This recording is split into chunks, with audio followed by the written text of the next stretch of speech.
Hi, good morning to all of you. So I hope all of you are fine, clear. Good morning, good morning, good morning. Fine. So good morning to all of you.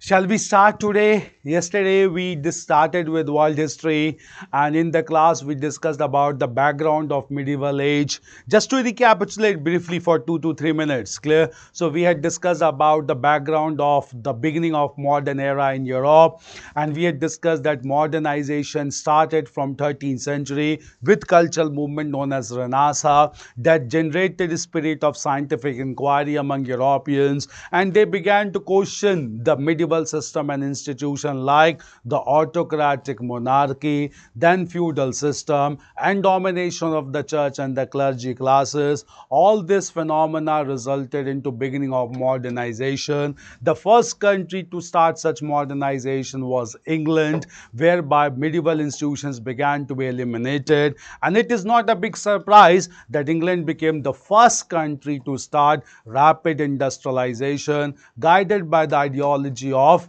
capitalism. Clear? With the beginning of capitalism, large industries began to be promoted as a consequence of scientific inventions and discoveries, and this revolution led to long-term consequences. We had discussed about the consequences of industrial revolution. It led to beginning of socialist ideology. It resulted into proliferation of cities and population. It resulted into industrialization in many countries of the world, imperialism and colonialism, and even culminated into two catastrophic wars at global level in the 20th century. We had discussed all those things. Then we also began to discuss about American history, and we had discussed about American history whereby four European powers began to dominate the North American continent, starting with the Spanish, then the Portuguese, supplemented by the Mexicans, and then British, and then French. Clear?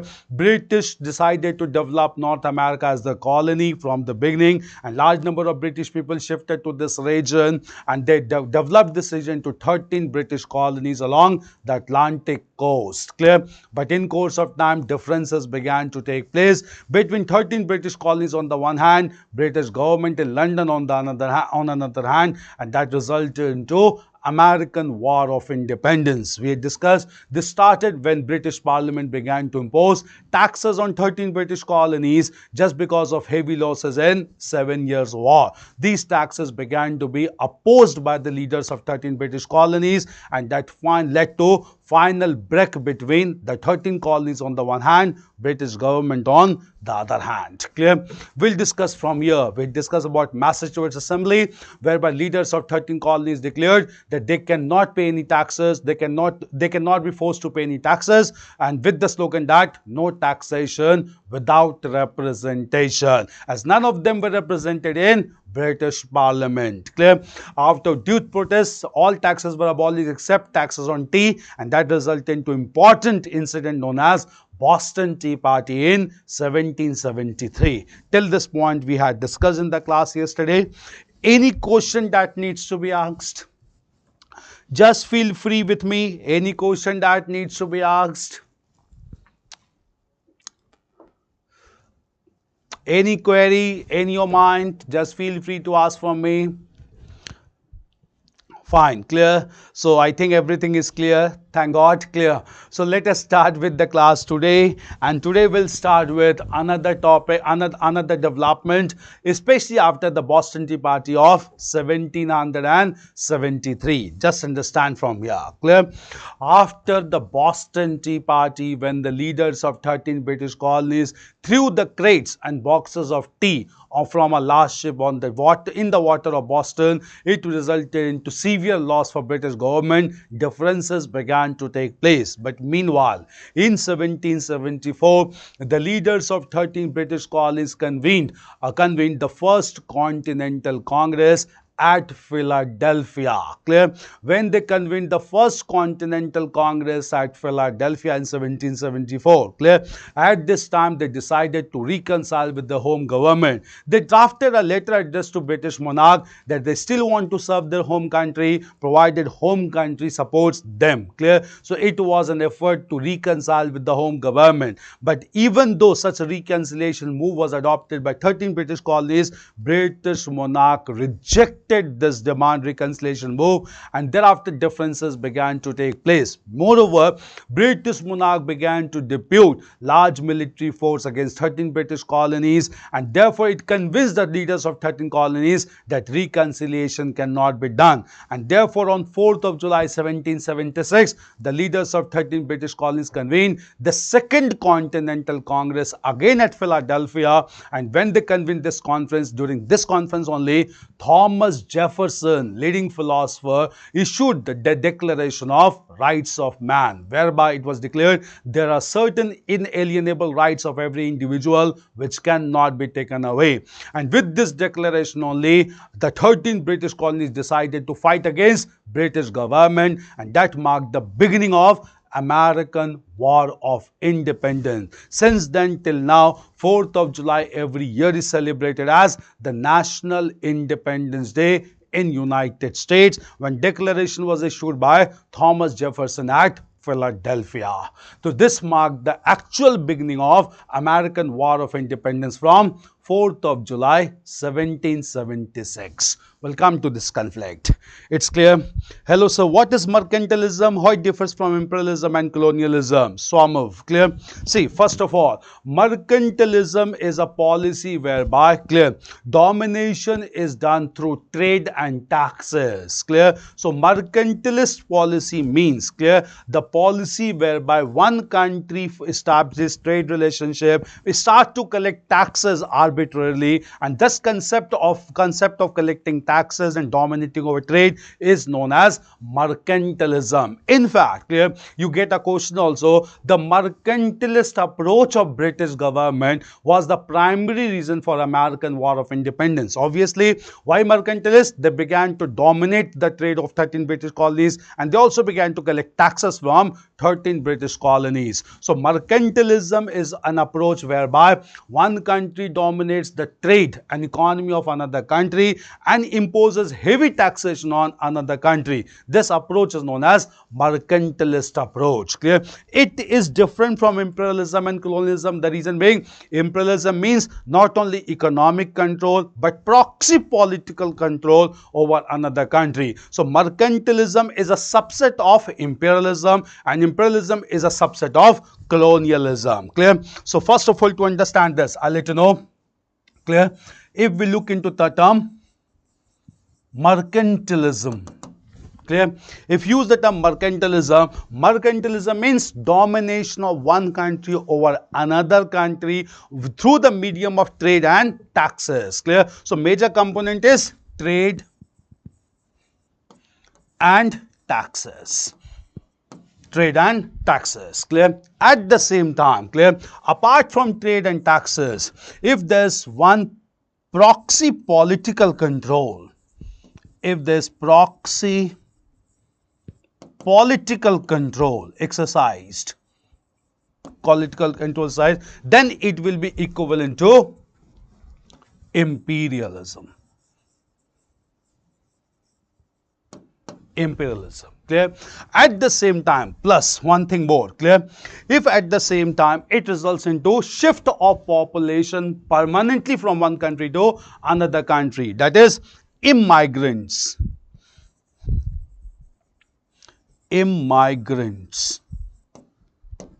permanently, then it will be amounting to colonialism. So it will amount to colonialism. Difference is clear? You need to be conceptually very clear. So mercantilism means domination of one country over another country through trade and taxes. If proxy political control is added, mercantilism will take the shape of imperialism. Apart from proxy control, if immigrants, permanent shifting of population of one country into another country take place, it is known as colonialism. So colonialism is a much wider term. Clear? So mercantilism is a subset of imperialism. Imperialism in turn is a subset of colonialism. Swarnav, is the concept clear? You need to be very clear in concept. Is the concept clear, Swarnav? Just revert me. Next question, sir, please repeat again the enclosure movement. Madan, clear? I'll repeat the enclosure movement, clear?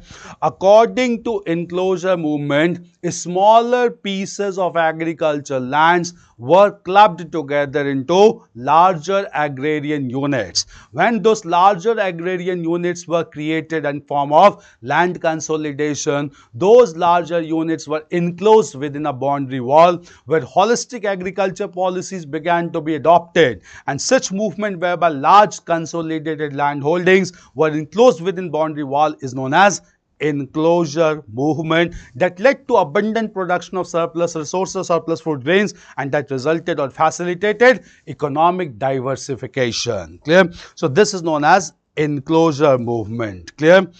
Is that clear, Madan? Enclosure movement, that is basically a land consolidation movement accompanied with enclosure through boundary walls.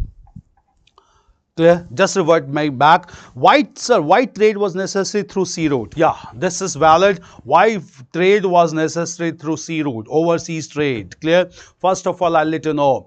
This trade in modern times was being promoted by European powers, and if you look into that, most of the countries in the European world were surrounded by large water bodies. Clear? And Europeans, they wanted to promote trade only through naval route. Clear? They were not warriors. Make it clear in history. Unlike the people in Central Asia and West Asia. In Central and West Asia, people preferred mainland trade. Why mainland trade? Because they were hardy warriors and they are capable horsemen. And therefore, they went to large areas as warriors and they dominated those regions. But unlike the Central and West Asian region, European regions was largely surrounded by water bodies. That is why most of them developed the naval power. The most important naval power being Britain itself. And just because they were naval power, they tried to navigate the large seas to reach into unexplored areas and then to conduct trade. Because crossing seas could not be done through mainland route. Obviously, it was to be done through naval route. Obviously, they relied more on sea trade. Clear? So, trade was necessary through sea route from European world because most of the European countries were surrounded by large water bodies, and through naval route only they could promote trade relationship with continents of Asia and Africa and even North America. It's clear why trade was necessary through sea route? Okay, fine, clear. Now, coming back, clear? This concept is clear. Now, we'll move on to our topic. Clear. We'll move on to our topic, that is American War of Independence. And after Boston Tea Party, two Continental Congress took place at Philadelphia in 1774 and 1776 respectively. We'll write about this. Clear? Right, next paragraph. We had written till Boston Tea Party. Clear?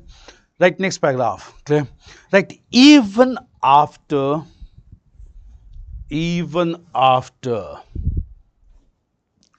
thank you, sir, Ratul. Okay, fine, Ratul. Clear? Continue from here. Right, even after the Boston Tea Party, the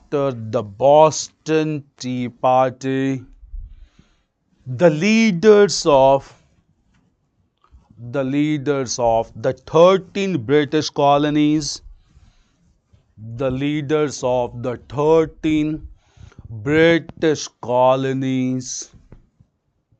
13 British colonies decided to reconcile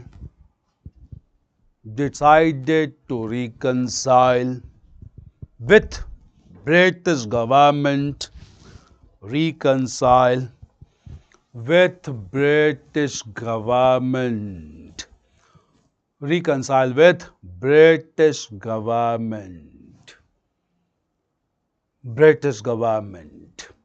Clear? Right. With such objective, the leaders of the 13 British colonies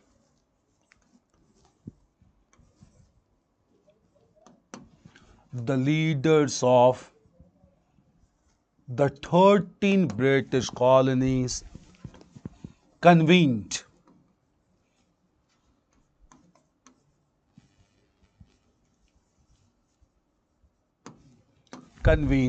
the First Continental Congress, convened the First Continental Congress at Philadelphia.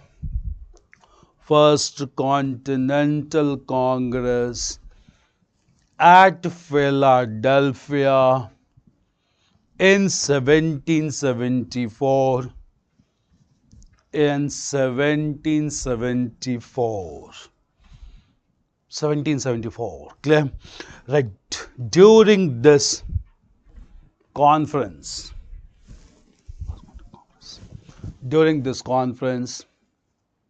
they drafted a letter. Addressed to the British monarch. They drafted a letter addressed to the British monarch. Addressed to the British monarch. Addressed to the British monarch. That they want to support. They want to support British government. Support British government. Right. However, British monarch refused. British monarch refused to accept. Refused to accept. Refused to accept the reconciliation gesture. Refused to accept the reconciliation gesture. Reconciliation gesture. And began to depute military force. Began to depute military force against the 13 British colonies. British force against 13 British colonies. Clear? Right. Finally, the leaders of the 13 British colonies. The leaders of the 13 British colonies realized that they need to get liberated. They need to get liberated from Britain. Okay. Right. These leaders convened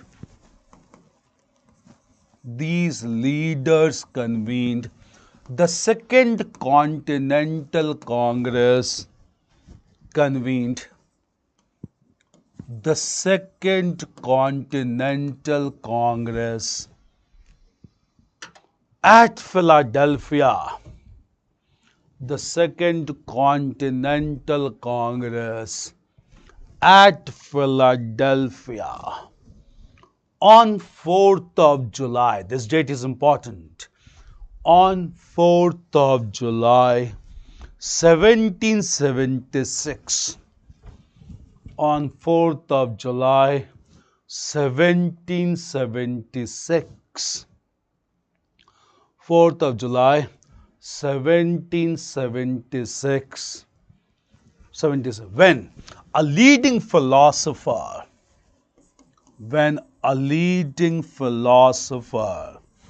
Thomas Jefferson,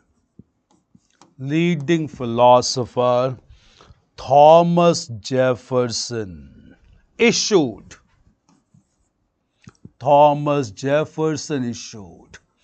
the Declaration of the Rights of Man. Declaration of the Rights of Man. issued the Declaration of the Rights of Man, right, within inverted comma.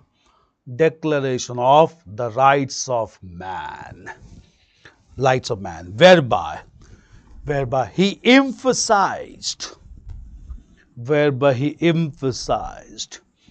that there are some fundamental rights. He emphasized that there are some fundamental rights of every individual. There are some fundamental rights of every individual which cannot be infringed, encroached, which cannot be infringed, infringed, infringed, which cannot be infringed upon by any authority, infringed upon by any authority,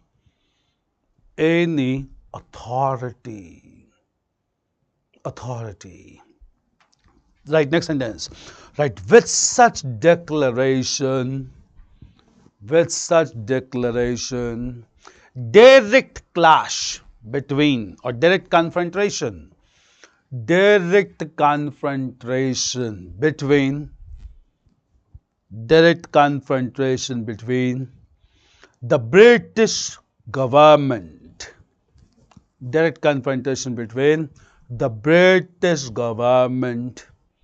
and the 13 British colonies,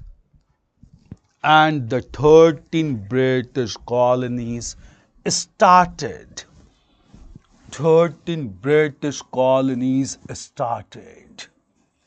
Which is known as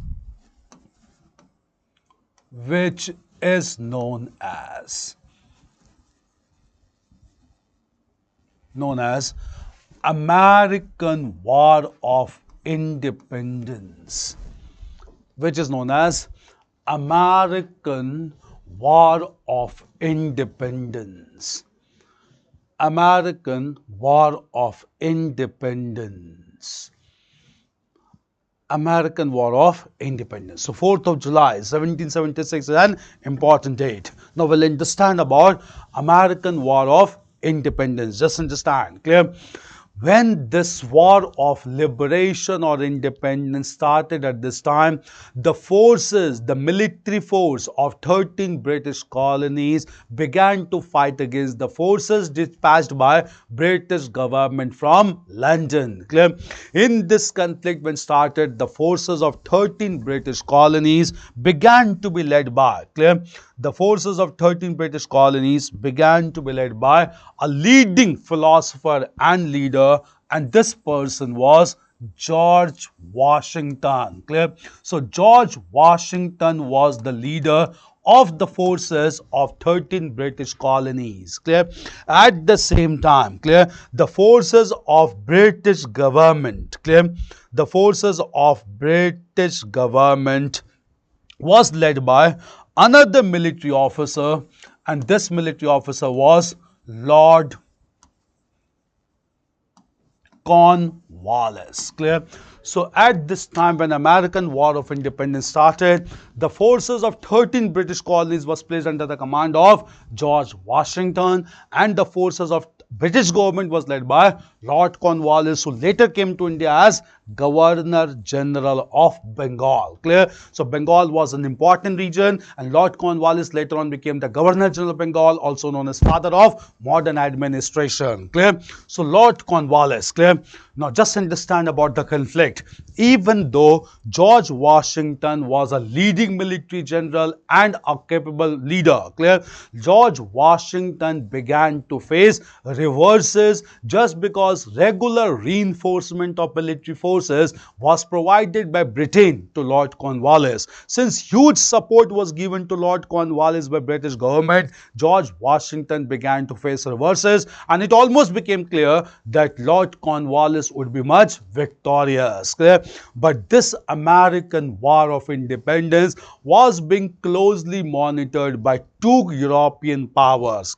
Clear? These two European powers were number one France and second was Spain. Why these two countries? Because these two countries also had huge stake in North America. As we had discussed that France had established control over central part of North America, which was known as Louisiana or New France. Clear?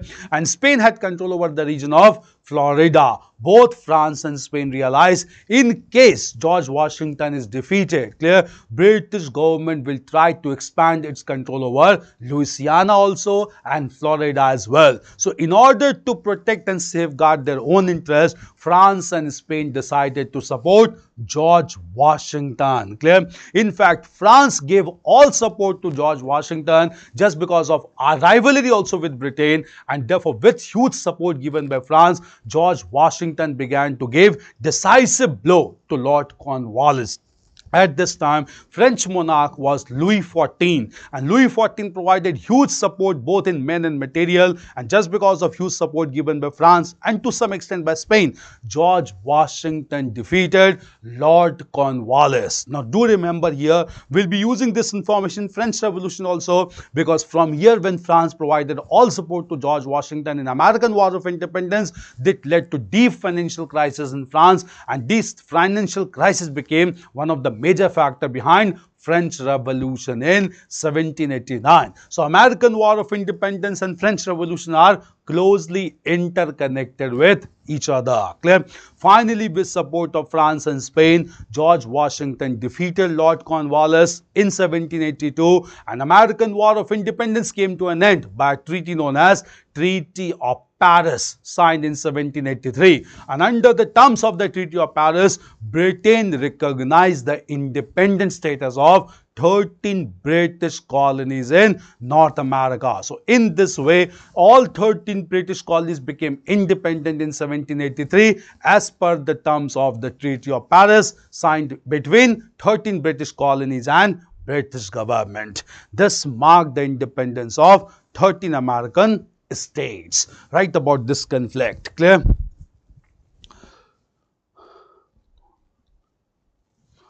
I'll come to your question, Nayan. Clear? First of all, write this. Clear? Right.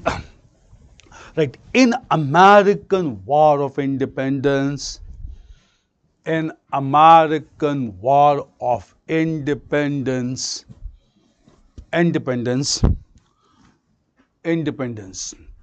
Lord Cornwallis was provided with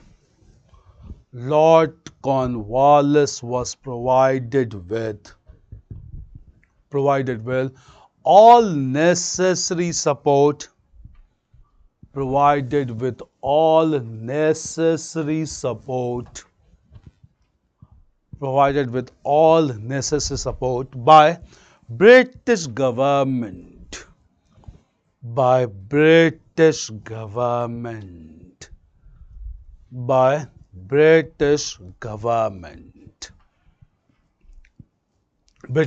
Clear? Due to continuous reinforcement,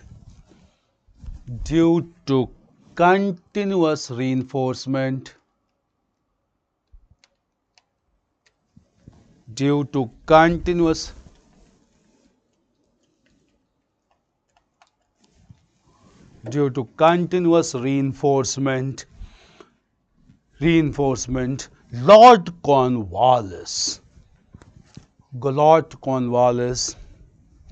got an upper edge. EDGE, upper edge, over George Washington.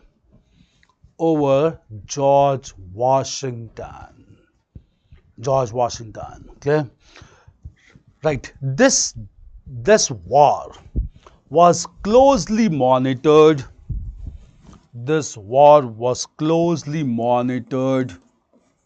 By France and Spain.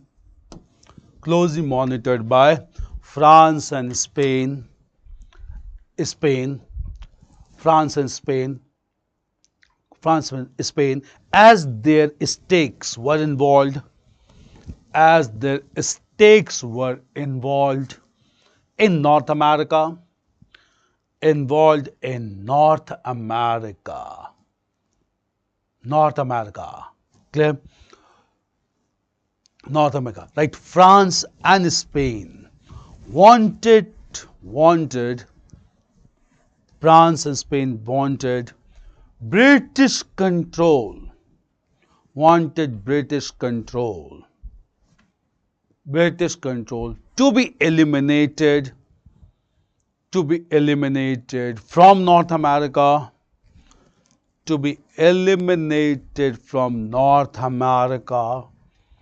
in order to protect their own domain,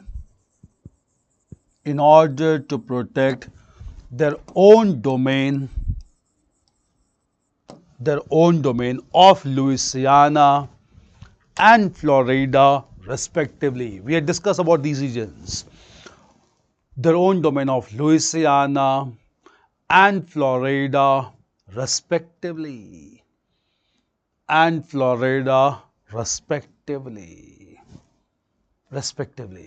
Clear? Right. In fact, France provided huge support.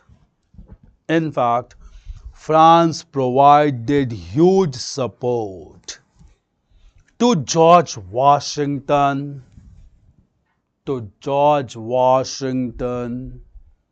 that changed the equation of war.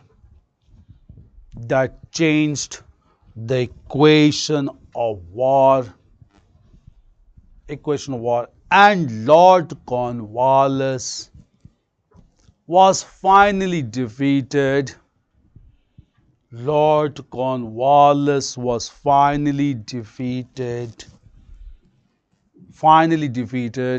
In 1782. Okay. Right. The American War of Independence came to an end. By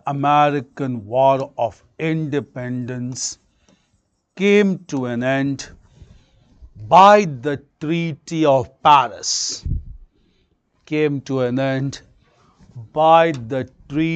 of Paris. Signed in 1783. Treaty of Paris, signed in 1783, whereby Britain recognized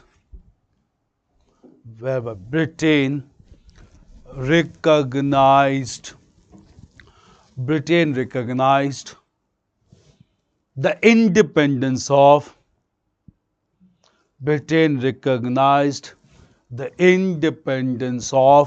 the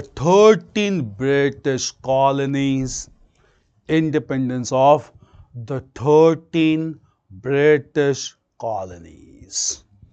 Clear? 13 British colonies. It's clear. British colonies. So, it resulted into independence of 13 British colonies in North America along the Atlantic coast. So, this was American War of Independence. But just understand, clear? It was not the whole story, clear? American history was marked by several other developments, clear? After 13 American states became independent along the Atlantic coast in 1783, the real revolutionary development having long-term consequences for humanity took place after a few years, and that was in the form of the draft of the first written constitution by the leaders of 13 American states. An American constitution, being the first written document, set the benchmark for further constitutions all across the world, and therefore it is considered to be a revolutionary development leading to long-term changes that could not be reversed till contemporary times. This is the meaning and importance of the term revolution. So now we'll come to another major development, that is draft of American constitution. Clear? Now before this, I'll take some of your questions. Clear? Now question is, the first one, sir, what happened to the tribal people who were originally the inhabitants of USA? Sir, why do we do not hear much about those tribal people? Nayan. Clear? See, that's a valid question. Clear? When Europeans went to this region like British, French, Portuguese and Spanish, clear, there were large number of tribal people in North America. In fact, when Columbus reached this region, he named them as Red Indians, which was a confused term, clear. But at the same time, those tribal people, also known as Negroes, clear, they resisted to a large extent all these European powers. But just because European powers with the sophisticated weapons and sophisticated ideas easily surpassed them, and therefore all these tribal people were subjugated. Later on, it's not that we don't hear about, we come to them in American history. All these people were largely confined to southern belt of present United States, that is the regions like Texas, Mississippi, Georgia, South Carolina, clear, all these. And in all these, they began to work as slaves in cotton plantation sector, clear. So there were large number of tribal people and they were declared collectively as Negroes and they were not given much rights. We don't hear much about them in course of time when all major rights were given. But at the same time, we'll come to them when we'll discuss about American Civil War. In this Civil War, Negroes also participated to a large extent, clear, but they were subjugated by the Europeans. Tough resistance took place, but Europeans managed to surpass them, overpower them, and tribal people were subjugated and they were declared to be Negroes, and they largely worked in cotton plantation in southern belt of present United States. Clear? We'll come to them. We hear about them during American Civil War. Next question is from Anand. Dear sir, at the end of the class, would you kindly explain a little on the term guild? Sir, I can't visualize it in practical day-to-day life. Anand. Clear? See, I'll let you know. I'll explain the term guild here only. Don't worry about it. Clear? The term guild is largely used in ancient India. You must have come across this term while studying about ancient India. Clear? There's a term that is known as guild.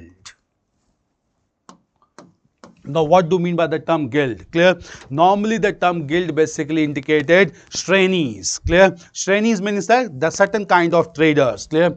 Normally, I'll let you know, after the decline of Mauryan Empire in post-Mauryan phase, clear, large number of trade associations began to form, clear, voluntarily, not under the guidance of state. So large number of trade associations began to form. Traders came together and they realized they need to work together in order to promote their collective interest, clear. So when large number of merchants and traders came together, they formed involuntary associations. Those involuntary associations are known as guild, also known as Shrenis, clear. So in major ancient Indian texts, there's a term used for them known as Shrenis, clear. But normally there was involuntary associations coming together of large number of traders and merchants. When they came together, the traders and merchants together, they started the practice of supporting trading rights. For instance, they started the practice of lending money on interest. They decided even to provide the concept of bima or insurance involuntary, so that large number of traders, small traders could get protection from larger traders and trade associations.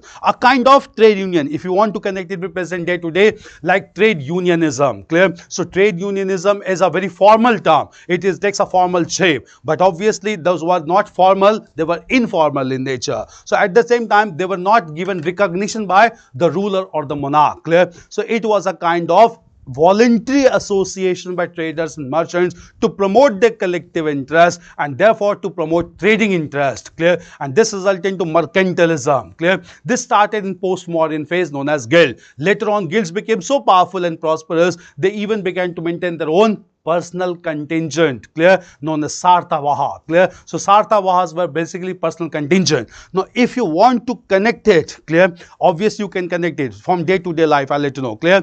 In major cities like Kolkata and other major cities also we realize the concept of committees. Large number of people come together, they form a committee voluntarily, and when they form a committee, they try to protect their interest by their own group, like self-help groups, SHGs, clear. It is basically, if you want to connect, they are basically large number of self-help groups in contemporary times, and all those self-help groups, they come together voluntarily. They try to promote their own interests informally without taking the support of formal government channel. Clear? So they are outside the channel of proper government, and they come together to promote their own interests collectively. Obviously, the smaller traders and merchants also gets associated because they realize they will get the benefit support of larger traders and larger merchants, prosperous merchants. Clear? This is the concept known as guilds, and it became very prosperous, especially during post-Mauryan phase in ancient India. Clear? So if you want to connect it. From the formal version of guilds would be trade unionism, and informal version would be self-help groups.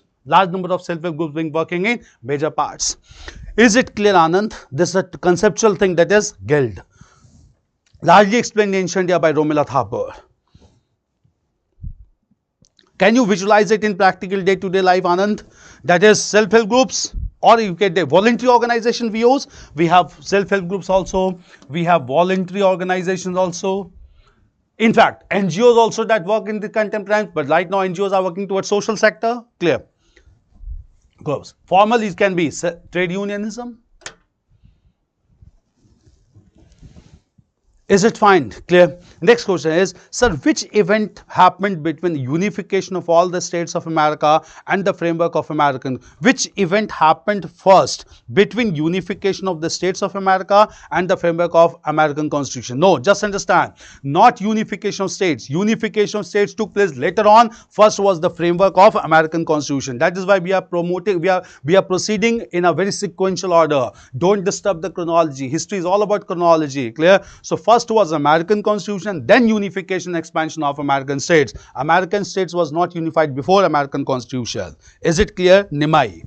Next question is from Vishwajit. Sir, I nowadays we see fight between black and white. Clear? When grow racist group in America, and what is the cause for growing resistant group? Clear? See, we see a fight between black and white because obviously even now racial discrimination practically is followed in some aspects, and obviously the black people realizes that they are being segregated and discriminated, and that results into conflict between the two groups. Clear? So obviously when conflict starts between black and white on racial consideration, on skin pigmentation, it takes the form of highly resistant or violent resistance in contemporary times in major parts. Clear? So even now in United States, we have large number of black people or black Americans, large number of white Americans, and even though large amount of reconciliation prevails, but sometimes violence erupts and resistance is witnessed between black and white. It has not been eliminated permanently. Yes, sir, 90% clear. Fine, clear. Why not 100%? Why not 100%? Just let me know. What is the purpose of mine standing here if it is only 90%? Why not 100% clear? If any doubt, just let me know. I'll explain again. It should be 100% clear. The utility of classes, conceptual clarity. Nimai. Yes, sir. Fine. 90% clear. Just revert me. Clear? It's clear? So black and white? No. American Constitution and unification. We'll come to that later on. Clear? First is American Constitution, then expansion, unification. Clear? So now we'll move on to another topic, that is American Constitution. Clear? So now we'll look into draft of American Constitution.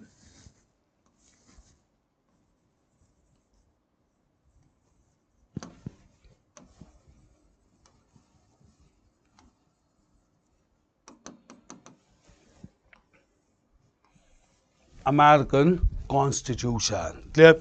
Now just understand. Clear? Okay, so first of all, as soon as 13 American states became independent along the Atlantic coast, there were several progressive leaders among those 13 states like Thomas Jefferson, George Washington, Benjamin Franklin, Thomas Paine. There were many more. Clear? All these leaders were very progressive. They were originally British people. They knew about democracy. They knew about nationalism. And therefore, clear, all these leaders took a collective decision that they need to draft a written constitution for American states. Clear? After several rounds of negotiation, all the leaders of 13 American states, from here we'll use the term states, not colonies, because they became independent. Clear? So by this time, the leaders of 13 American states, they established, or they constituted a constituent assembly. So a constituent assembly was convened by the leaders of 13 American states, again at Philadelphia in 1787, to decide the provisions of American Constitution. Almost for 2 years, the deliberations continued, and finally in 1789, the leaders of 13 American states drafted the first written constitution known as American Constitution, that came into force in 1789, which was considered to be a real revolutionary development. We'll discuss about the major features of American Constitution, being the first written constitution of humanity in world history. Clear? Write about these developments. Write heading as American Constitution. Write introduction. Right. After the independence of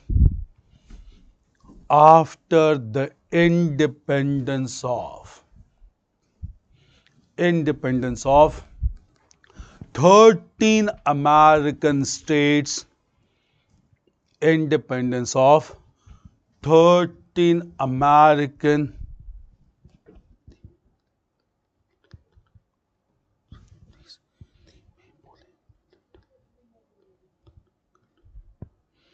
clear. After the independence of 13 American states, the leaders decided to draft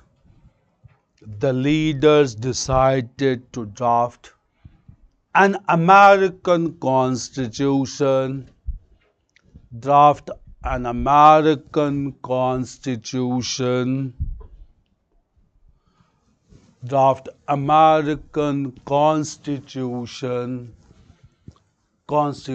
to provide proper law and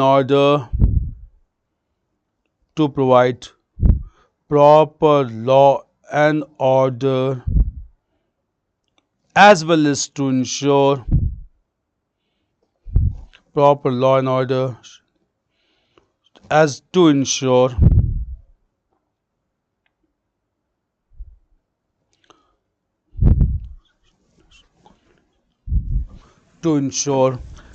development of American states, Clear? Right. With such objective, these leaders convened a constituent assembly,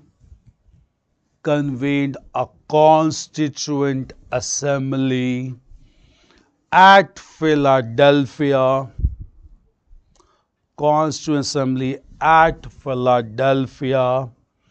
in 1787.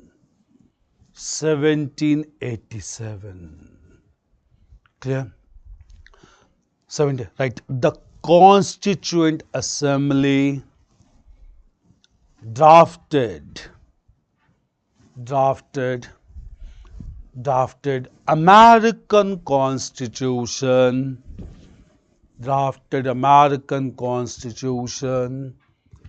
which became the first written constitution,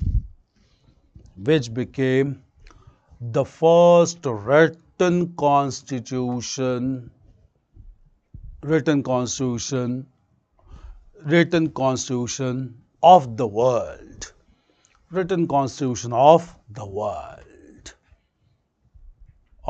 Clear?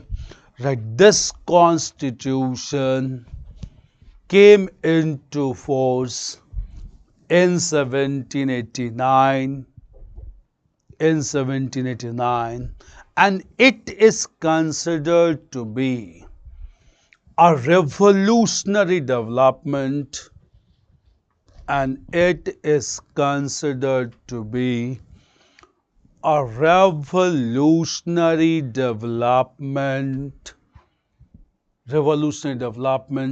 due to several distinctive features. Due to several distinctive features. Several distinctive features. Now we'll discuss the features of American Constitution. Clear? We'll come to this.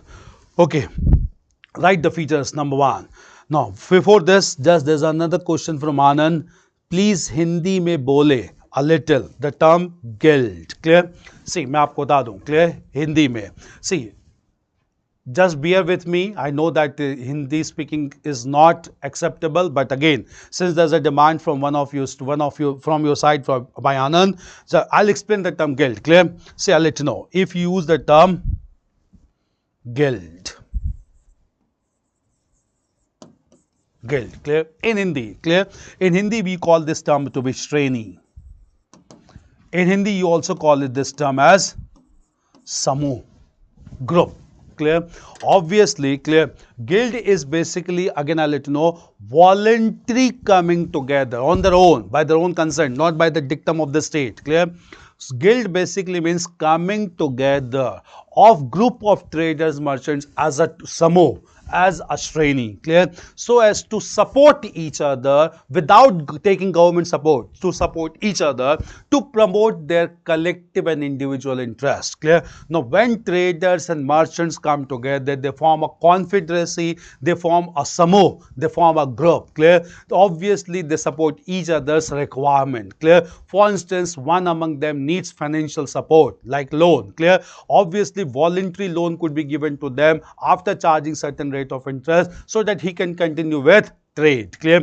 Obviously when trade activity is done and profit is earned, he can return back the principal amount along with interest, clear? So rather than going through the formal process of taking any assistance from banks and government, rather they form a group to support each other voluntarily without much paperwork, and everything can be done at fingertips. This is the concept of guild that was done in ancient India. Now if you want to compare contemporary times, obviously in day-to-day life, go to any market, large market like Kolkata also, clear? There are large number of, if there's a cloth market, clear?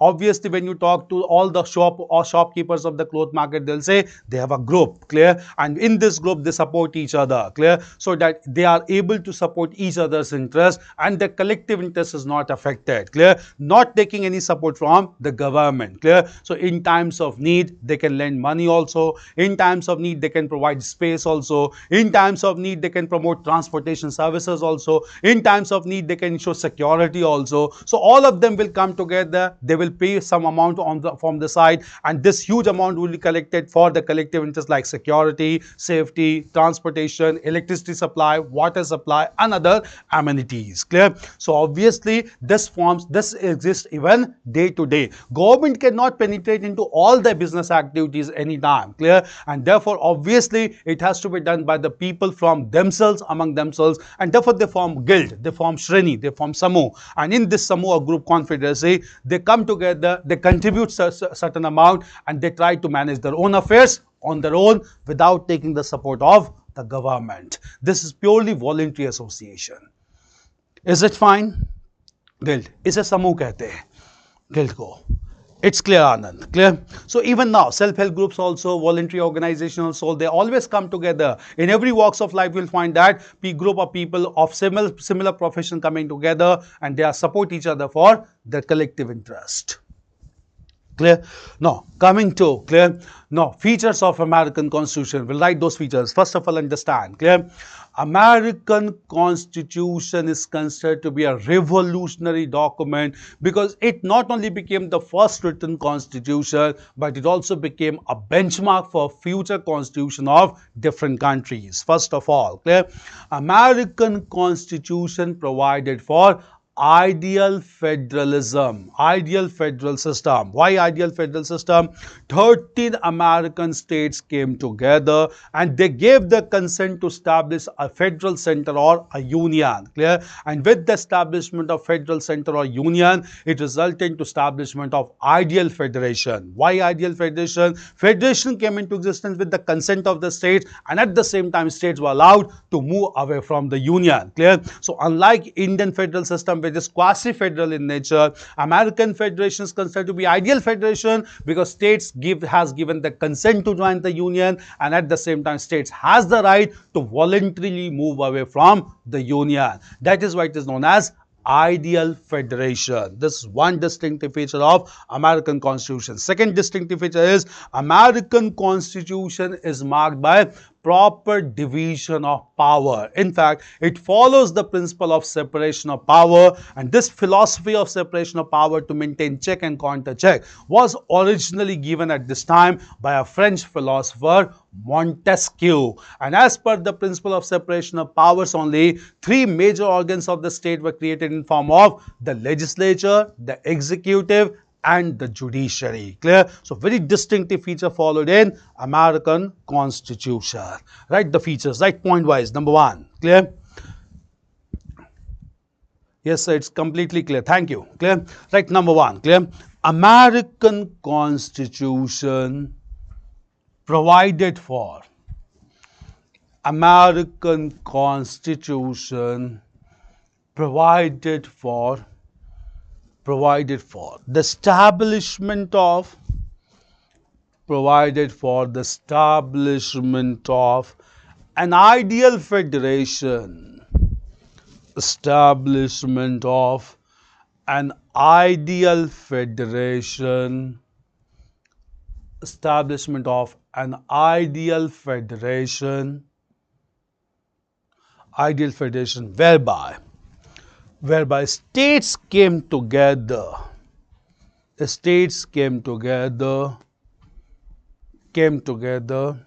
under a federal center, and at the same time states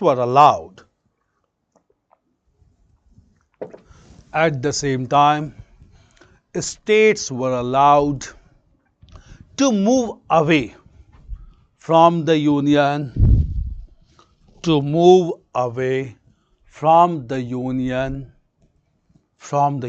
So ideal federation, move away from the union.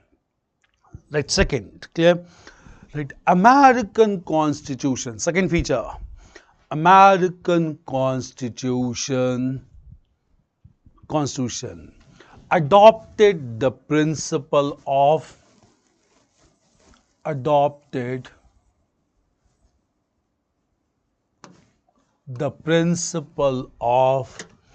separation of powers. Adopted the principle of separation of powers.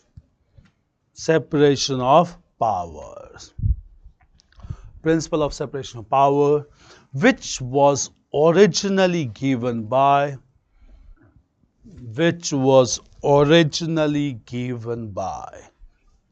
French philosopher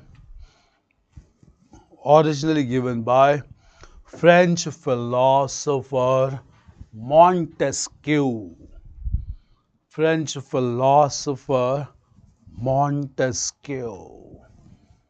Right, next sentence within same point. Clear? Right, according to this principle,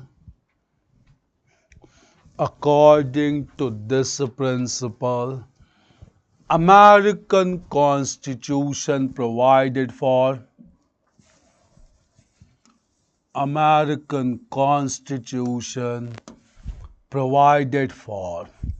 separate legislature,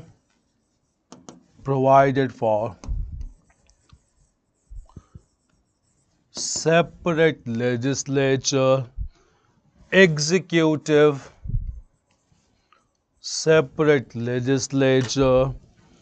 executive and judiciary. Separate legislature, executive and judiciary.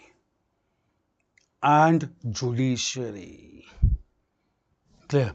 Right here only. American legislature comprises of American legislature comprises of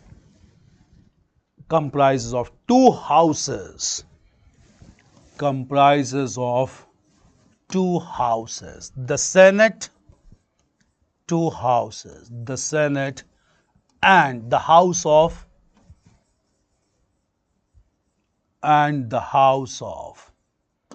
the Representatives.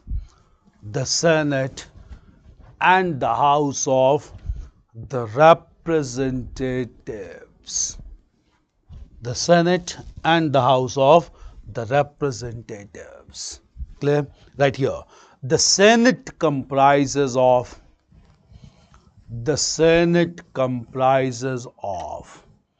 two members from each state.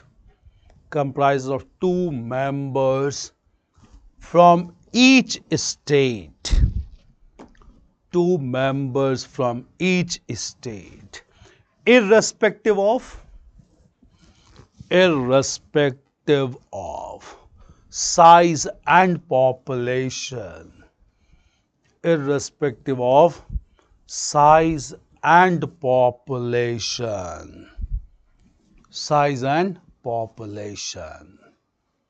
Size and population. Clear? Right. On the other hand, the House of the Representatives. The House of the Representatives includes the representatives of states, representatives of states in proportion to the population. In proportion to the population. In proportion to the population. In proportion to the population. Population. Legislature. Clear? Change paragraph. Clear? Right. American executive. American executive is headed by American executive is headed by a president, elected by the people, for a tenure of 4 years. For a tenure of 4 years. Right here only, very important sentence. Clear? Right. In this way, American Union became the first republic all across the world. Republic means to have an elected head. Became the first republic all across the world. First republic all across the world. Across the world. Clear? Across the world. Change paragraph again. Clear? Right. American judiciary is headed by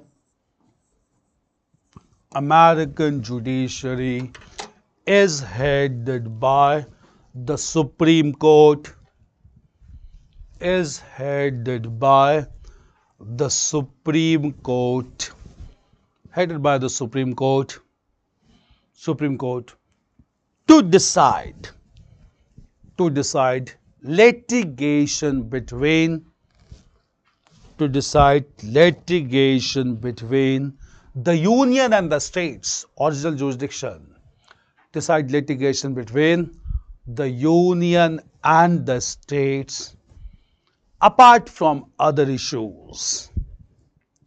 Apart from other issues. So, three organs of the state on the basis of principle of separation of power.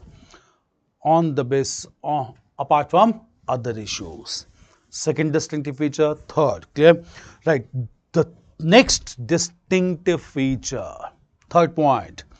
The next distinctive feature of American Constitution.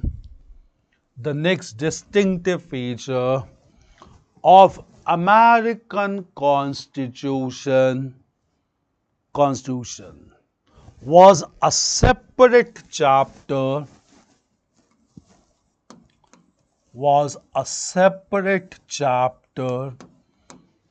on Bill of Rights. Separate chapter on Bill of Rights, which was introduced by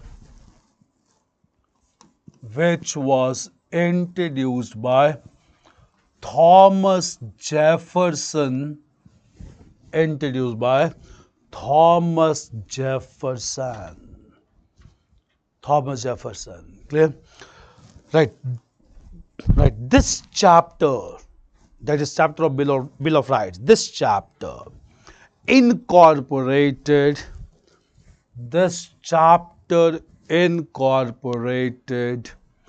a set of fundamental rights,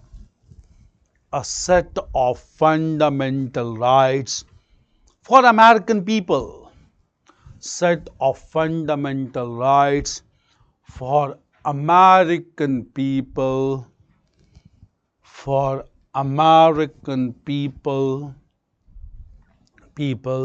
which could not be taken away,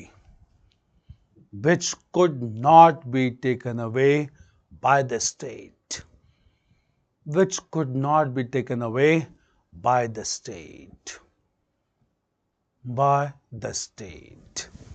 Clear? Next feature. Now coming to next one. Clear? All these were progressive features, but there was one negative feature of American Constitution which led to huge controversy. Clear? What was this development? Clear?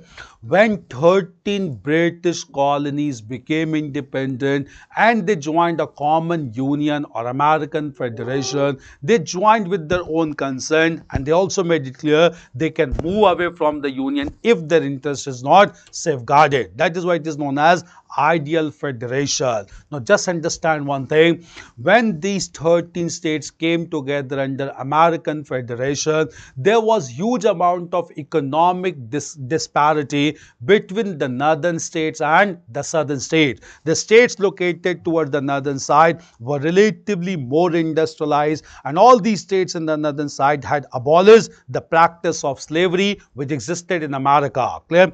Why they abolished the practice of slavery? They wanted to liberate slaves, that is the native tribal people, and they wanted to engage them as workers in large and heavy industries. Clear? So states which were located towards the northern side were relatively industrialized, that had abolished slavery and began to employ the native people as workers in industries. Clear?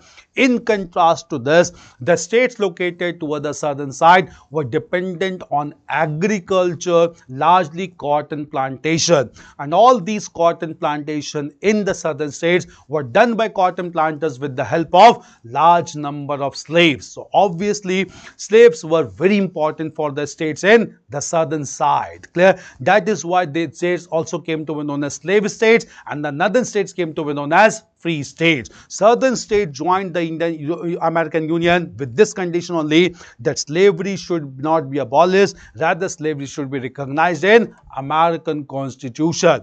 Just because of this demand raised by the southern states only, slavery was accepted in American Constitution, even though the word slave was not used in American Constitution, but American Constitution used a term known as unfree people. Clear? And this term, that is unfree people, basically indicated large number of slaves. Clear? So large number of slaves were employed, or rather existed in America, which was recognized even in American Constitution by the term unfree people. But in course of time, this only became highly controversial, and that ultimately resulted into American Civil War. Now, why this issue of slavery and economic disparity became controversial in course of time, when all the states gave the consent to join the union with this condition, will come to this controversy in course of time. Right, first of all, this feature, clear?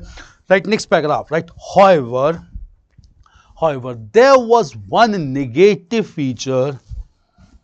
However, there was one negative feature in American Constitution. One negative feature in American Constitution. American Constitution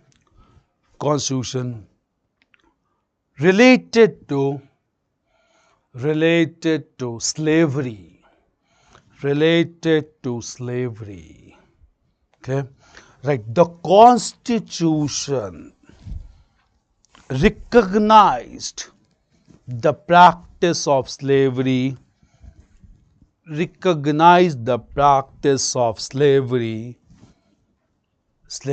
And used the term, right, within inverted comma, used the term unfree people.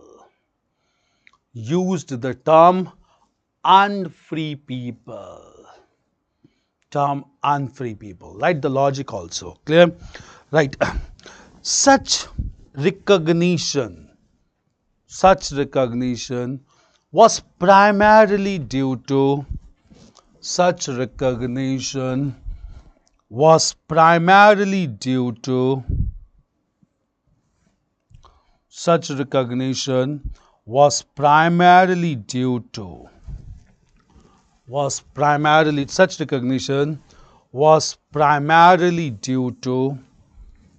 the demand,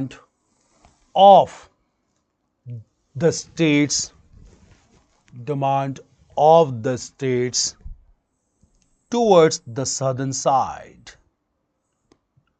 towards the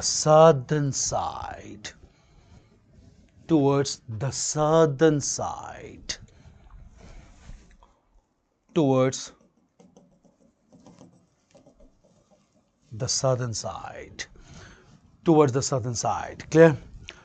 Towards the southern side. Clear? Right. It should be noted.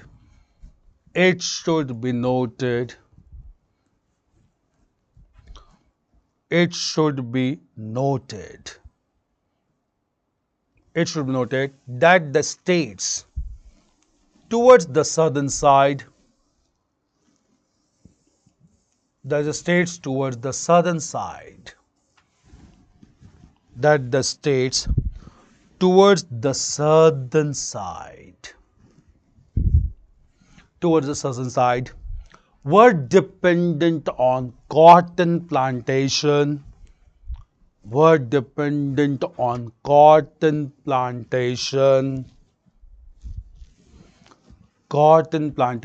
with help of slaves, and these states wanted slavery to be recognized.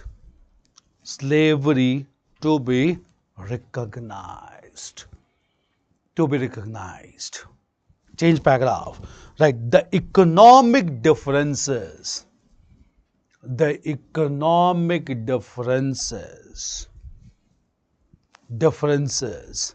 and the issue of slavery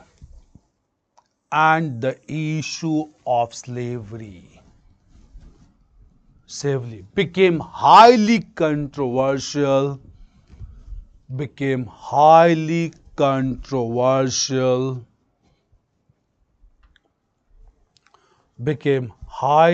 controversial in course of time, highly controversial in course of time, highly controversial in course of time. Now we'll understand this.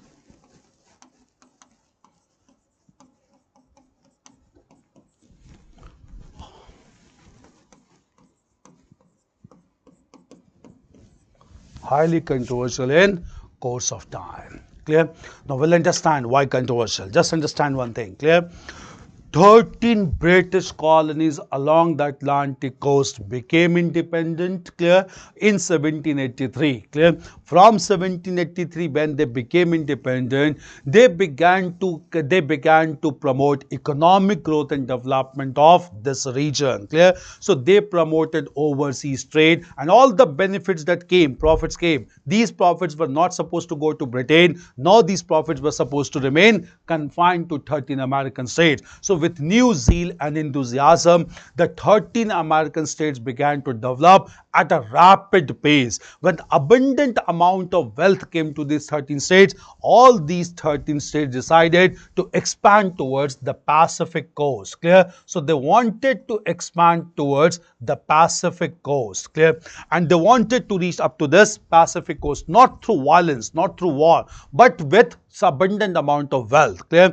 When they had such amount of wealth at this time, clear, all these 13 American states, they decided to enter into commercial deal with France, which had control over this region known as the region of Louisiana, clear? So we had discussed that this region was known as the region of Louisiana, which was under the control of France, clear? And therefore at this point of time, clear, all these 13 American states offered a deal to France that they are ready to pay any price to purchase the large region of Louisiana, clear? We'll discuss under French history also. French monarch by this time was Napoleon Bonaparte, clear?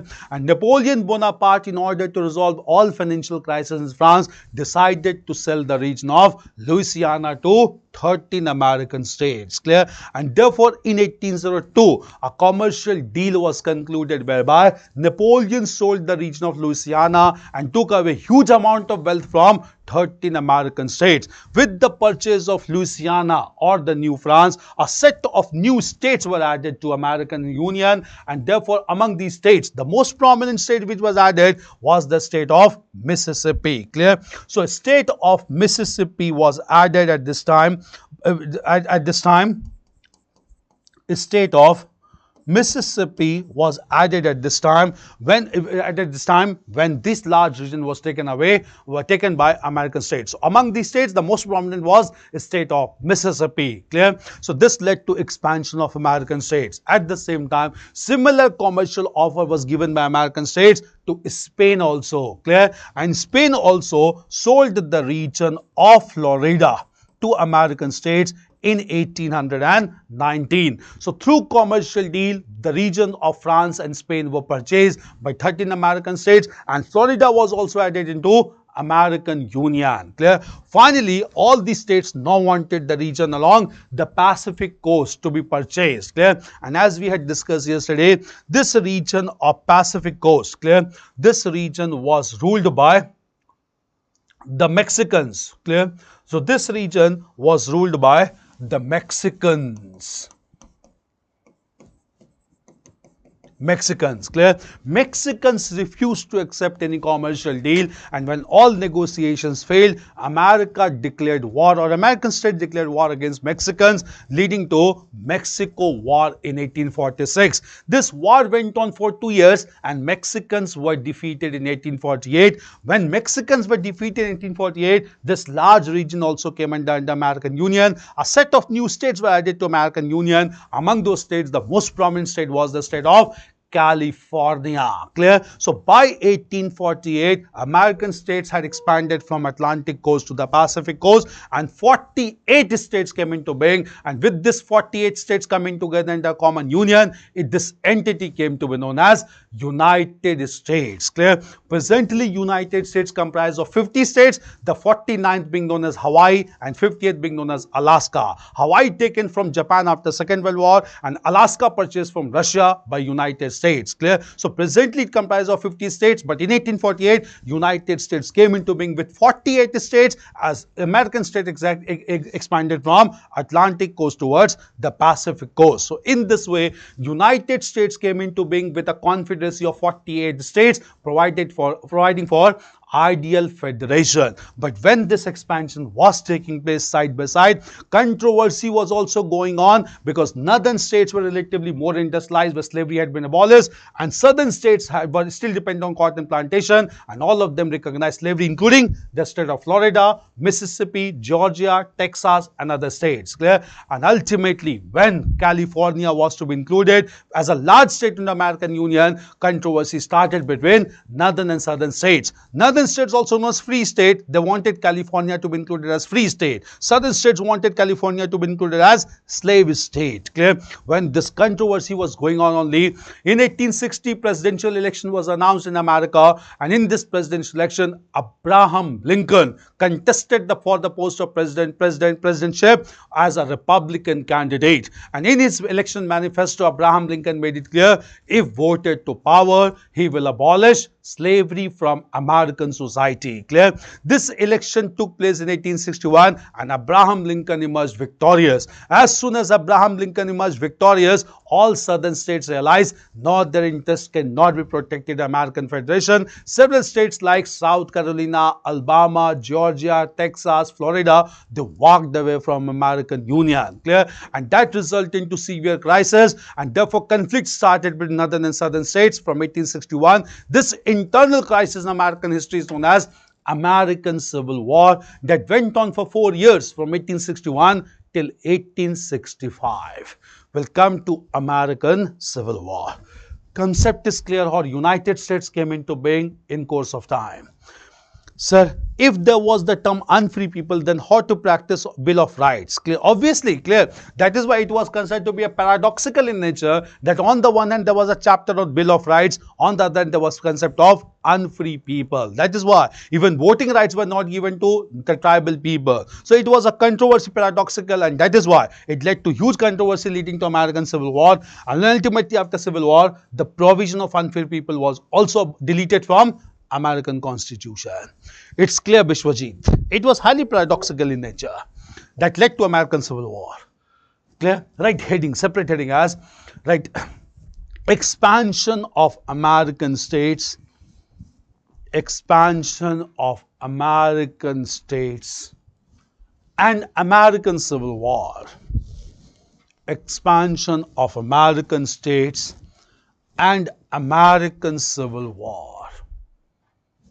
American Civil War. Civil War. Right, introduction fast, clear? Right, with independence of 13 American states, with independence of 13 American states, rapid economic growth and development, rapid economic growth and development began to take place. Rapid economic growth and development began to take place. Growth and development began to take place with new zeal and enthusiasm. With new zeal and enthusiasm. New zeal and enthusiasm. Clear? Enthusiasm. Right. By the end of the 18th century, by the end of the 18th century, 13 American states, 13 American states decided to expand towards the Pacific coast, towards the Pacific coast, and offered a commercial deal and offered a commercial deal to France. Commercial deal to France. To France. Clear? Right. In 1802, French monarch. In 1802, French monarch Napoleon Bonaparte. French monarch Napoleon Bonaparte sold the entire region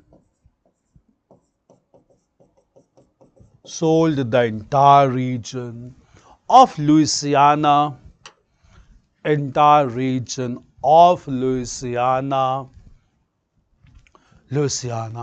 to American states.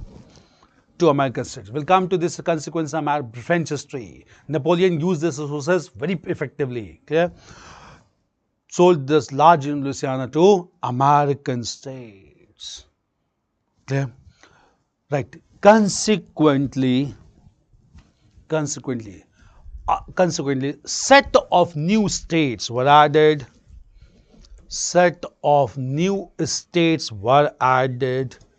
To American Federation.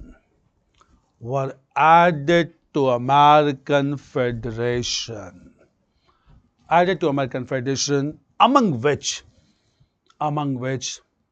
the most prominent was Mississippi. Very prominent region. Most prominent was Mississippi.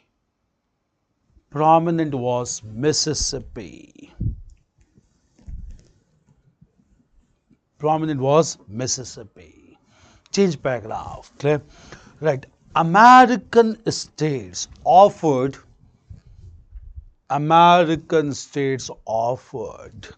similar commercial deal to Spain.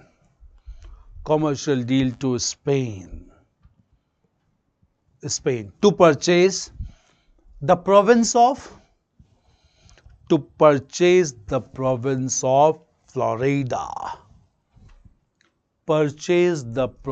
of Florida. Florida. Clear? Right. In 1819, Spain sold the region of Florida.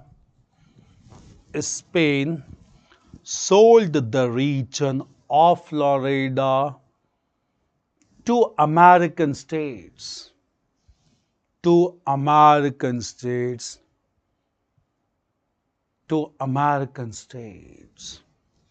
Change paragraph. Right. Finally, American states wanted similar commercial deal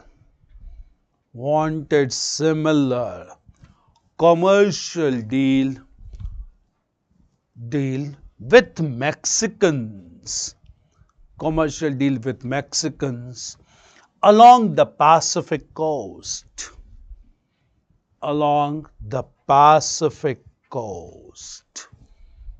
Clear? Right. However, Mexicans refused to accept any commercial offer.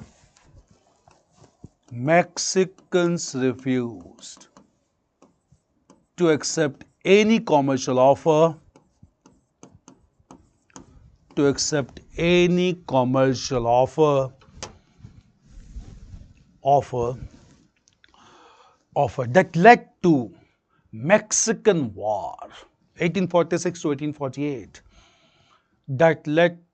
Mexican War. Write the period also, 1846 to 1848.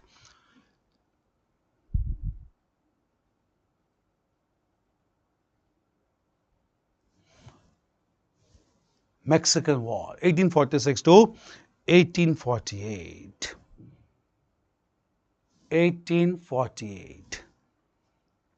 48. Clear? Right. The Mexicans were defeated the Mexicans were defeated. Mexicans were defeated, and finally, another set of states were added. Another set of states were added. Another set of states were added to American Federation. Added to American Federation, including the state of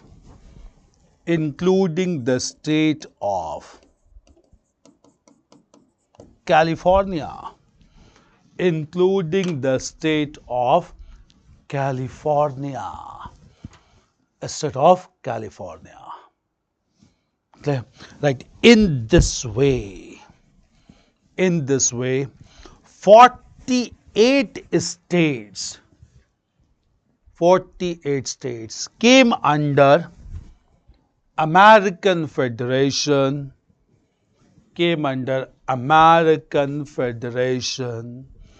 and this political entity came to be known as,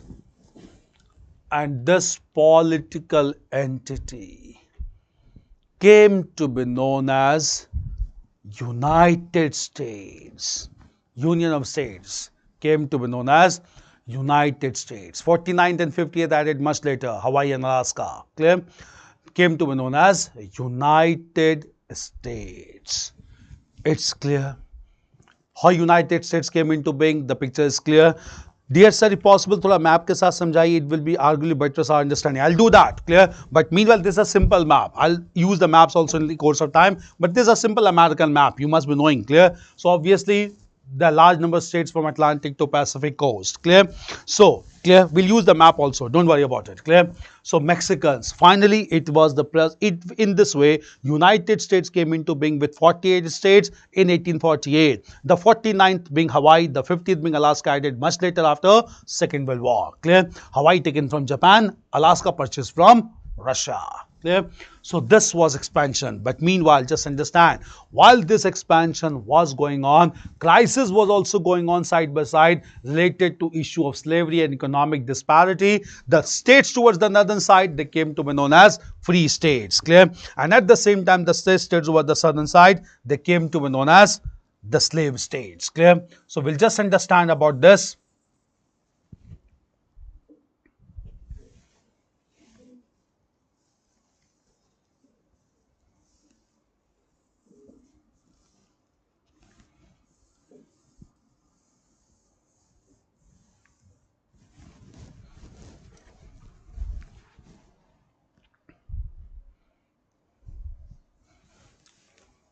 So northern states were also known as the free states, and the southern states were also known as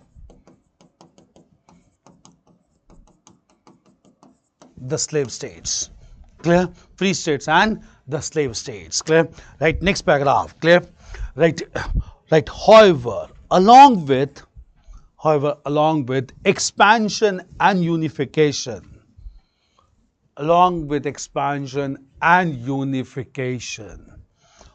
American Federation, an internal crisis was also growing, going largely due to economic differences, and the issue of slavery. Clear? Right. The northern states had abolished slavery.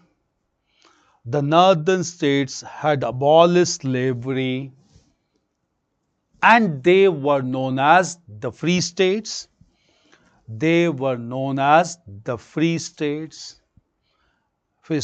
And even wanted even wanted slavery to be abolished, even wanted slavery to be abolished in the southern states. In the southern states. Okay, right. On the other hand, the southern states recognize slavery. The southern states recognize slavery due to cotton plantation. Due to cotton plantation, and they were known as the slave states. Known as the slave states. Clear? Right. The conflict between the northern states and the southern states. The conflict between the northern states and the southern states reached a breaking point in 1860, 1860, in 1860, when presidential elections were announced.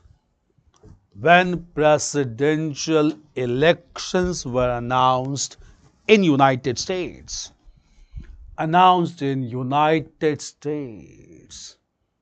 Okay, right. The Republican candidate,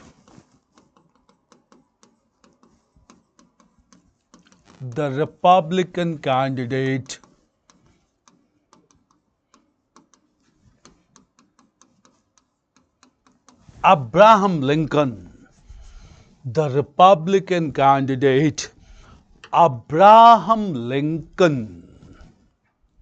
Abraham Lincoln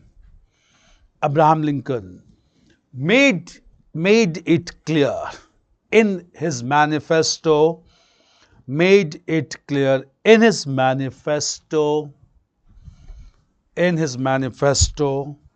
that he will abolish slavery. From American society.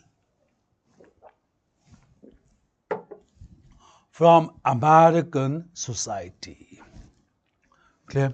Right. In presidential election,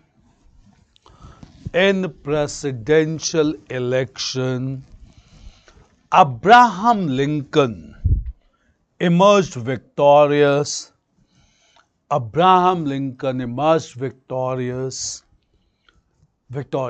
And consequently, several southern states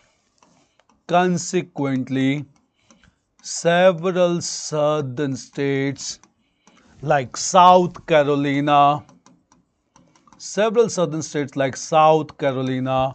Alabama, Georgia, Texas, Mississippi, and Florida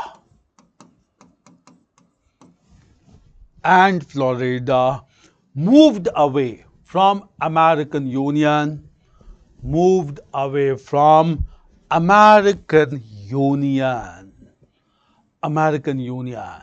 Okay? Right. Abraham Lincoln declared this secession, moving away from the Union. Abraham Lincoln declared this secession, secession, declared this secession as illegal.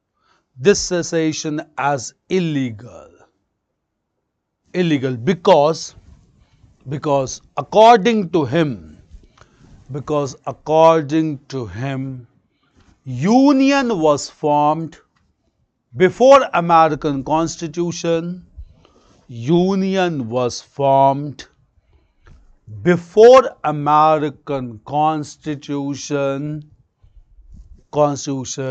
That provided for ideal federation. So Union needs to be given precedence.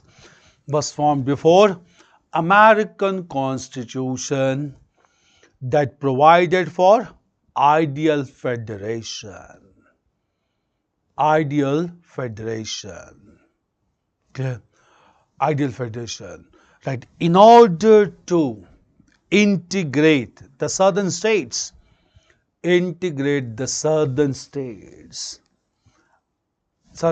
military clash began to take place. Military clash began to take place, leading to American Civil War, leading to American Civil War, 1861 to 65, leading to American Civil War. American Civil War. Clear? Right. In this conflict,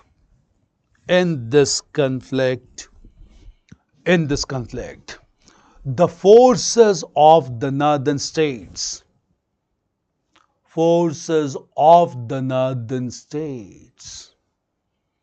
northern states with sophisticated arms and weapons,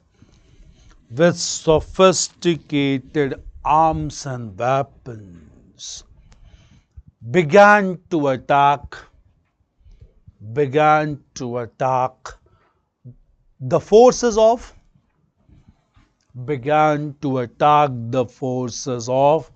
the southern states.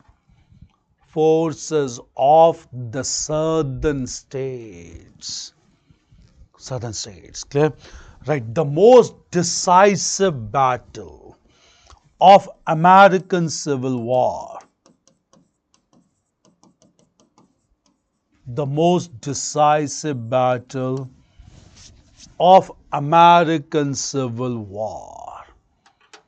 was the Battle of Gettysburg.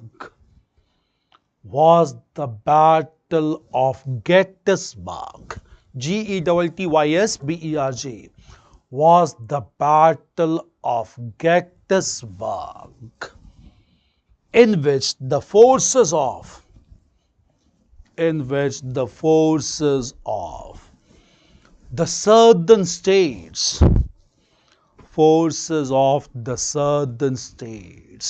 were defeated. Forces of the southern states were defeated.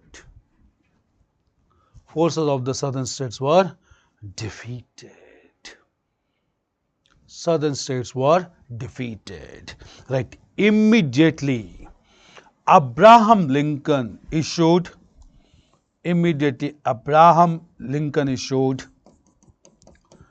Emancipation Proclamation. Emancipation Proclamation, whereby slavery was abolished,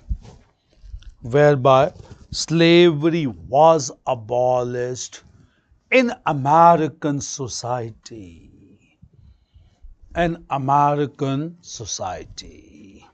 Clear? Right. Finally, American Civil War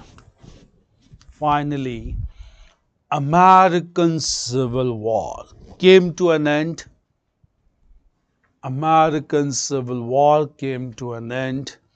In 1865, and all southern states were reintegrated.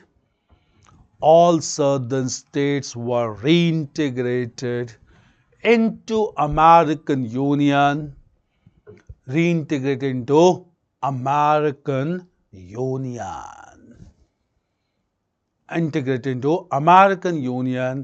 And provision of slavery was abolished.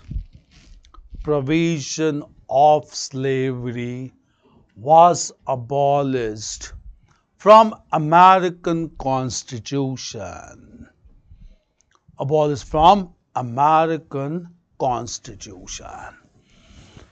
Clear? American Civil War. So this was American history.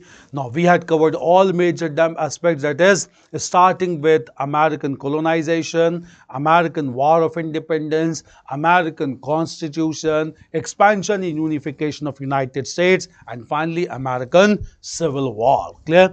After this only United States began to develop rapidly, that witnessed industrialization in America. We had discussed yesterday, also known as Second Industrial Revolution, marked by distinct set of scientific inventions and discoveries, and even by distinct scientific thinkers and philosophers like Frederick Winslow Taylor, who advocated scientific management theory. Clear? So we had discussed about that, and by the beginning of 20th century, we'll come to this country again as it emerged to be one of the most powerful country in the world, and after Second World War emerged to be the only superpower in global politics. Clear? This one thing. Now again, there's a question from Shubham. Were the leaders from 13 American states later called as founding fathers of America? Yeah, the leaders from 13 American states, Thomas Jefferson, Benjamin Franklin, George Washington, all of them later came to be known as founding fathers of America. Clear? So this was about American history. Clear? So by this time we had discussed about two major topics of world history, that is Industrial Revolution, second is American Revolution and American Civil War. Clear? Now we'll move on to discuss about third revolution that took place more or less at the same time by the end of 18th century, and that was in form of French Revolution that started in 1789, continued till 1799. It is the only political revolution of world history that went on for 10 years uninterruptedly. So now we'll move on to discuss about French Revolution of 18th century. Clear? Anything to be asked related to American history, you are free to ask before we start with French Revolution. So anything to be asked related to American history?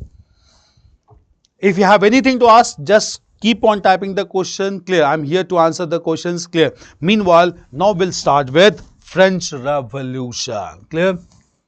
So next topic is French Revolution, 1789 to 1799.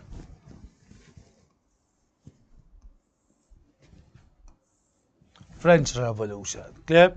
1789 to 1799. Clear? Now we'll understand about this revolution. Just understand here. Clear? First of all, we'll discuss what were the factors that led to French Revolution. Then we'll discuss the phases of this revolution for 10 years. And then we'll discuss consequences or aftermath of French Revolution. Clear? Now coming to the factors leading to French Revolution, as we had discussed yesterday in the class, that by the 18th century medieval system and institution began to be radically challenged in major countries of Europe, and with the end of medieval system and institution through revolutionary ideals, modernization began to take place in Europe. Clear? And similarly in France also. Clear? Medieval system and institution existed till 18th century that began to be challenged, and that led to revolution in 1789. What were these medieval system and institutions? We had discussed. One was politically it was the system of autocratic monarchy in which was never accountable to the common public. Second was the redundant system of feudalism, which affected the growth and development of any country due to its dependency on agriculture and extravagant expenditure done by feudal lords. And third was domination of church and the clergy class, and church was declared to be infallible institution, and therefore no one dared to challenge the institution of church and the beliefs of the clergy class. Clear? All this prohibited modern thinking and scientific thinking, and that prohibited modernization. But all these began to be challenged in France by the end of 18th century, leading to French Revolution. Clear? Related to this only, the first major factor that was responsible for French Revolution was the socio-economic hierarchy that existed in France, also known as the ancient regime. Clear? So till the end of 18th century, the French society was marked by a clear-cut hierarchical structure. Clear? What do we mean by clear-cut hierarchical structure? Clear? We need to understand this. Clear? By clear-cut hierarchical structure, we mean, clear, that at the top of French society, there was a minority section. This minority section comprised of the religious classes known as the clergy class. Clear? So the top position was occupied by the clergy class.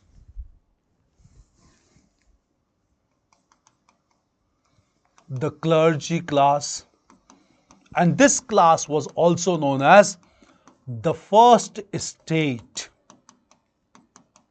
in French society. Clear? The clergy class were exempted from all forms of taxation and they were given all privileges even though being minority in nature. Clear? At the same time, clear, the next major section of French society, this next major section was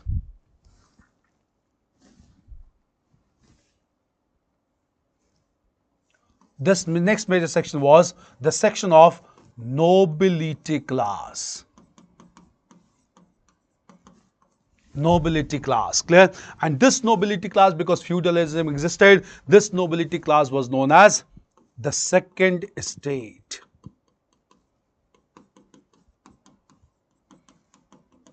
Known as the second state. So clergy class was known as the first state, nobility class was known as the second state. Clear? And both these sections combined together. Clear? Both these sections combined together was just 5% of the total population. Clear? So both these sections of clergy and nobility class combined together were just 5% of the total population. At the same time, clear, the remaining 95% of the total population comprised of the third state. Clear? So third state comprised of the 95% of the total population, and they were common people, and it was highly heterogeneous in nature, comprising of peasants, workers, skilled workers, unskilled workers, thinkers, philosophers, teachers, doctors. So 95% were the people of third state. All burden of taxation fell on the third state because both clergy and nobility were exempted from all forms of taxation. Clear? Quite obviously, by 1789, huge discontent began to prevail among the members of the third state, and they wanted to get rid of this structure. This structure in France was also known as the ancient regime or the traditional regime, and this ancient regime was highly discriminatory in nature, and this ancient regime became one of the major factors for revolutionary developments in France by 95% of the people belonging to the third state. Clear? So obviously the pyramidical, the hierarchical socio-economic structure, which was a kind of relic of medieval time, became one of the major factors behind French Revolution. Clear? So we'll discuss about this major factor. Clear?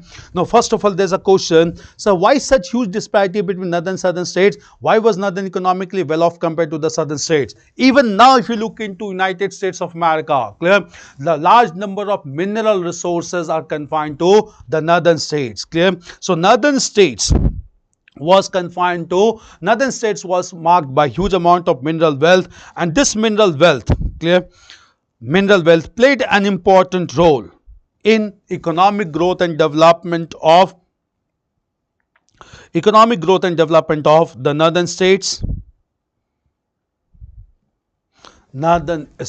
Clear? Obviously, the northern states needed more and more workers. Clear? Since they needed more and more workers, clear, obviously they decided to abolish slavery. So slavery was abolished in the northern states because of mineral resources and large number of industrial setups. Southern states were relatively backward because of dependency on agriculture, largely cotton plantation. That is why the northern disparity existed between northern and southern states. Northern states went on developing at a rapid pace, and southern states went on lagging behind in the process of development. Clear? So this is disparity between northern and southern states. Clear? Why was not economically well off? Just because of huge reserves of mineral wealth. Clear? Rocky Mountains and all even now. Clear? Next is also why Philadelphia was chosen as the meeting point of the British colonies. Why not any other place? Kriti. Clear? See, again I'll let you know. Clear? Philadelphia is important. The reason is it is considered with the first World Heritage City. Clear? So Philadelphia was the first considered to be world's first heritage city. Clear? Heritage city means considered to be culturally very important. Clear? So it was a kind of cultural center. It was considered to be world's first heritage city, whereby clear large number of the leaders met together and they decided to sign this treaty. Clear? So obviously Philadelphia hosted the first Continental Congress, second Continental Congress as well, and it was declared to be highly important as World Heritage City. Clear? So Philadelphia is considered to be the world's first heritage city. It's clear. Now let us move to French Revolution. Any other question before we start with French Revolution? Okay, right heading as French Revolution 1789 to 1799. Right first, clear? Right. By the end of the 18th century,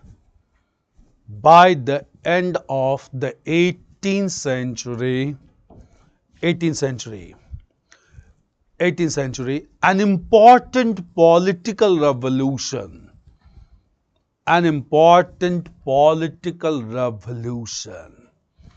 took place in Europe.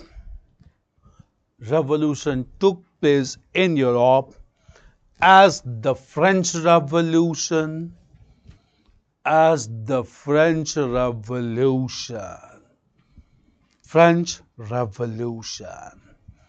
Clear? French Revolution. Right. The first major factor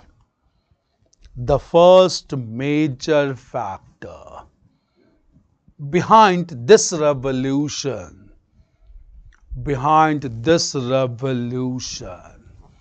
was a clear-cut hierarchical structure.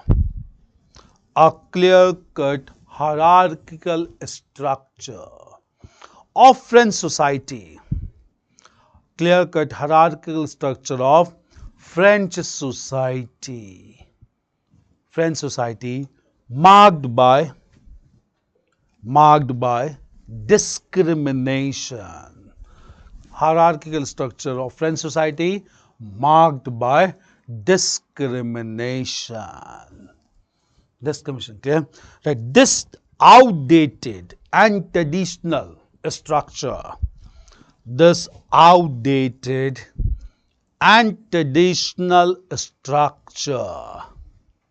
Traditional structure was known as the ancient regime in France.